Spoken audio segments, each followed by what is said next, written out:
Takže dá sa povedať, že Daniel Lipšic si zničil život do istej miery. Snažil sa o to. Jak ja som sa mohol cítiť? Jediný živiteľ rodiny, doma chlapec, štvoročný, dcera chodila do škôlky, žena na materskej, žila z materskej, nemala príjem. Ja som bol jediný živiteľ rodiny. Ešte sme tam mali mamu, o ktorú sa starala. Ešte mňa musela živiť, lebo to tiež aj do väzenia poslal peniaze, aby som mal začal telefonovať a chodiť si niečo do bufetu kúpiť. Bufet je veľa drahý.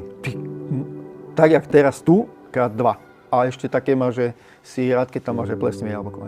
Tá väzba sama o sebe je veľký trest. To ti poviem ešte, keď máš Bčko, tam jednak tú stravu, nemáš tam posteľ, nemáš tam vánku, máš tam iba také všelijaké veci, tam ti veľa vezmú. Veľa. Dobre, ale prosím ťa, povedz mi, že aspoň jeden z týchto ľudí, z týchto prokurátorov alebo z týchto policajtov, vyšetrovateľov, že aspoň jeden bol potrestaný nejakým spôsobom. Nebudem hovoriť, lebo ešte prebieha nejaké vyšetrovanie. On nebude potrestaný, alebo mu strhnú 20% z platu na 2 mesiace.